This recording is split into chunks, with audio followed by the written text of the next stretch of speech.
Hello backyard vegetable gardeners, welcome to the Backyard Vegetable Gardening channel. Today is Tuesday, December the 17th, 2024, and I sure hope you're having a great day. When I first started exploring growing food indoors, I began using red Solo cup. I explored other things around the house that I could use to grow in, like those aluminum foil baking pans. I still use those on occasion, but I eventually transitioned to growing in self-watering containers, like the ones I'll show you in this video. So if you stop by to learn how you can learn to grow food indoors all winter long, you've made it to the right place. Because today I'm going to show you how I use these three methods to grow food all year long.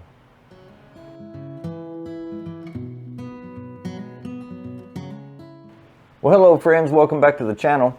So the question is, why would anybody ever think growing in a red Solo cup's a good idea? Well, for starters, they're cheap. You get about 50 for under $5 at Walmart, and they probably have some different brands that are less expensive. These are the ones we always use. We've used them since we were kids. Second reason is you probably got a sleeve of these in your house right now. The third reason is probably the most important reason, and that's because there's enough space in this cup to accommodate the root system for a leaf-style lettuce. What you want to do is get you your Solo cup, and you want to put 2 to 3 holes in the bottom here. Now you can put some in the sides, but if you put holes in the sides down low, you got to be really careful because these cups split real easy. So what I've wound up doing is getting 4, 5, 6 of these cups, stacking them up, laying them on a table, and I'll get me a cordless drill with a 1/4 inch drill bit, and I'll just go 1, 2, 3, and just take your time. You don't have to be that careful, but you do have to be careful, and you can get several cups drilled out at a time. Once you drill your cups, you'll have to clean them out, and static does build up, so you'll want to get you some kind of microfiber cloth or something. Just wipe them out. You want to fill these up about a 1/2 inch from the top, and that gives you plenty of room to water and not make a mess. You put your seeds in there, cover them up with your cling wrap, put your rubber band around it, set them on the shelf. As far as caring for your plants while they're growing in these cups, of course right now you need to keep the humidity up while they're covered. As soon as they germinate, take that off. But while you're waiting on them to germinate, check on them. What you'll see is a little bit of fog over the top, maybe some water droplets form. Every day or so, you just want to come back and lightly mix the inside of that thing. Keep the humidity where you want it at. It's critical during germination. You want to make sure that those seeds stay very hydrated. You don't want them to dry out. It'll kill them. It won't germinate. But as your plants are maturing, you're going to have to watch watering sometimes as much as once a day, growing in little containers like this right here, especially with your leaf lettuce. They really like the water. So as far as growing in the red Solo cups, it's not just good for beginners. If you are a beginner, it's a great way to start experimenting with growing indoors. But as you can see, I still use it here today, especially for seed starting, because that's what I'm going to do. I'm going to let these get to be healthy transplants, and I'm going to put them in self-watering containers. That way I only have to water them every now and again. If you're looking for a quick and easy way to start learning how to grow food indoors, I strongly recommend starting out using these Solo cups. And the second method for growing indoors we're going to talk about today is using these aluminum foil baking pans. And this is a little 4x8. The one I got in front of me is a 9x13. They're both 3 inches deep. And what makes these things so great is really a lot of the same reasons that Solo cups are so great. They're very inexpensive. You can get them about anywhere, Walmart, the Dollar Tree, your local grocery store. And you've probably got some under the kitchen cabinet right now. But the reason I thought these were so great was because I got the ones with the lids. And what you want to do is you'll use this clear lid to grow in.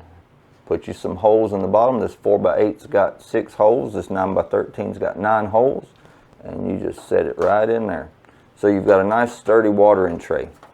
We've got this in already filled with growing medium right now, which is my traditional indoor mix.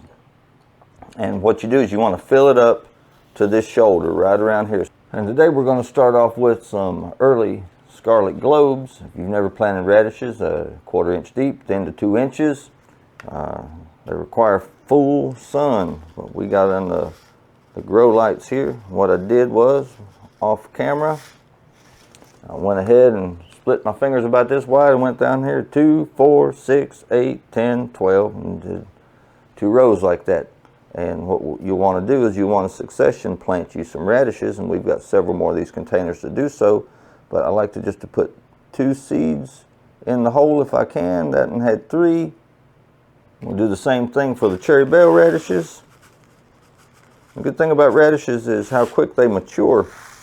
Both of these mature within 20 to 25 days, so real fast growers. And if you like radishes, you can grow them all year round in these little full cake pans. Get them 2 in each hole, 1/4 inch deep, 2 inches apart, and just pinch the tops of the holes closed when you're done. Don't forget to label your rows. And if you really wanted to create a humidity dome, if you have any spare lids that come with these, they come in 2 packs. Without the holes, you just put it right over the top. That doesn't fit perfect, but it works really well. What I tend to do, and I've got them off camera, don't feel like going to get them, is I've got some larger domes that fit over a 1020 tray, and I just put over the whole thing. But these work really, really well. Very versatile. They come in many different sizes. You can fit them about anywhere. So if you want to grow you some herbs or some radishes like we're doing, even some leaf lettuces, of course, I don't know how good they would do. I'm sure they would grow, but they probably wouldn't get too big.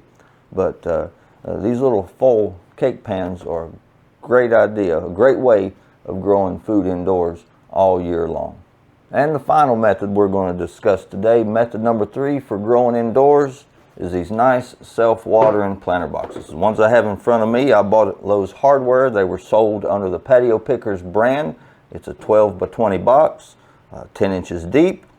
You got about 8 inches of growing space in there, maybe 7 inches, 7 or 8 inches. They're now marketed at Lowe's under the Core Group brand, sold at the Home Depot under the City Pickers brand. Really affordable. I think right now you can get this 12 by 20 box at Lowe's for $20 or something like that, and you get a larger box, a 20 by 24 that's 11 inches deep, for $30.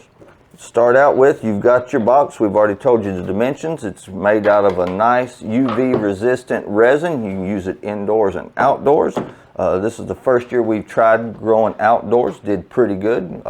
Had some spare pepper starts left over, some bell peppers, planted them out there. 2 little plants in this box. They grew about 24, 30 inches tall, produced fruit, so we really don't have nothing to complain about. But what makes these so interesting is this little contraption here. It's a little false bottom, and you can see it's got these wicking chambers. These wicking chambers go to the bottom. You do have to put this in the right way. There's a spot for this hole to keep that tube from being clogged up, but you just simply set that in the bottom. You take your tube, put it in the hole, fill it with your medium, about an inch from the top, fill it with water, plant your seeds, you're good to go. One of the things I do recommend, if you notice, under this box I have a 10 by 20 tray. We use the Bootstrap Farmer extra strength trays, 2.5 inches deep, and that's because if you'll look real closely toward about a little bit lower than middle ways down, you'll see that there is a hole, and that is a overflow. I hope I got that on camera. I covered my face. But what happens is if you put too much water in this, it'll kill the plants. So the guys who created this and other boxes like this were smart enough to put you an overflow so it drains the excess water out. And when you're growing indoors, until you learn how much these things can hold, you're going to make a mess, and sometimes you're just going to have those accidents. What we've learned is this particular box holds about 3 liters of water, and I normally fill up some Ocean Spray cran grape bottles that we use. We drink a lot of that stuff, and it is perfect. One 3-liter bottle fills this thing with enough water to last me all week with our green onions and our chives. As we've discussed earlier, with the lettuce, and it depends on how much you grow, typically we have to water at least twice a week because lettuce really loves water. But I can't say enough good about these boxes. We've got 5 of them, and 2 of them are in use right now. And we've got a third one prepared for the lettuce we've just started. I'm not going to go through the trouble of filling this with soil and all that stuff. But guys, this is what you get in the box. Plus, you get a little fabric cover that stretches over the top. It's got a place for your tube. And that's supposed to be for a weed barrier if you're using it outside. I don't use that. If we're going to grow outside, we've already got mulch. We're just going to mulch it. So I can't tell you how durable those things are or how well they work. But these little boxes, for the money, they're a great investment. You do have to have the space for these. The racks that we use are adjustable, so we could accommodate for them. And we've got 3 sets of racks, so we've got plenty of room to grow, to start our seeds and to grow plants indoors. But I really, really recommend these boxes, especially if you've got room. And I'll tell you, one of the smart things to do, the racks that we use are about 12 inches wide. But if you've got the space for some racks that are, say, 20 inches wide, you can fit a lot of these in there long ways, and you can grow you a lot of food. And I'm going to tell you, growing in these little containers will surprise you about how much food you can grow. And I'm going to demonstrate that right now. I'm going to get me some of those red Solo cups. And I'm just going to start stacking them in here comfortable. I'm not going to put them in here all crazy. And what I'll do is I'll take a picture with my cell phone camera just to show you how many we can get. So that is, if you wanted to, you could grow you 11 leaf lettuce plants.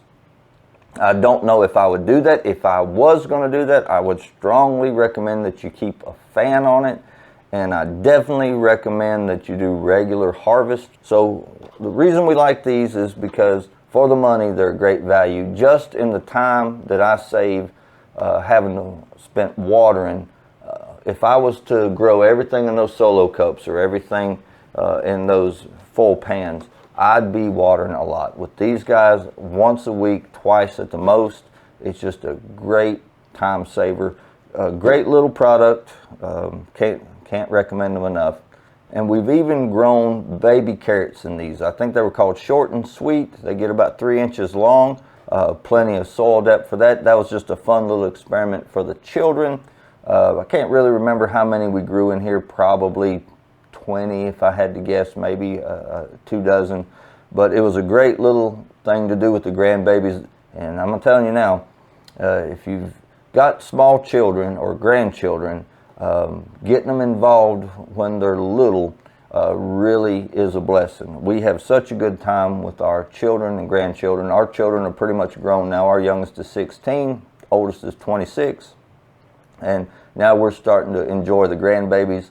And we keep things like this around just for them. In fact, I've got 2 in the house right now that is probably going to be upset with our pawpaw when they found out what he was out here in the building doing. So I've saved them 1 whole box for themselves and went ahead and got them some mix started. So we're going to have a good time here in just a little bit.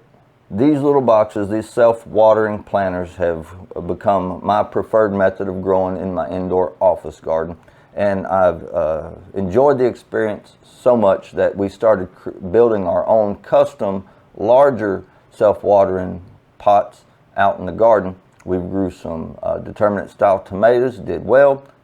Got several strawberries in some containers right now, did well. And we even grew some zinnias outside the back steps, also did well. And I plan on adding more of those larger custom jobs next year. Well, friends, those are the 3 main methods I use for growing food indoors, especially during the winter months. But I want you to know they work equally well during the hotter months too. If you like this video, if you learned something, one of the easiest ways to tell us is by hitting that thumbs up button, liking the video. Also tells YouTube that you found value in the content and helps it get shared out with more people. If you're interested in growing your own food or gardening related topics in general, I hope you consider subscribing to the channel. And please don't forget also share it with your friends on social media. There's lots of other people in this world who are interested in topics like this, and without us sharing it, they'll never find it. And as always, thank you for sticking around to the end of the video. Until next time, this is Michael with the Backyard Vegetable Gardening channel, hoping you have a really great day.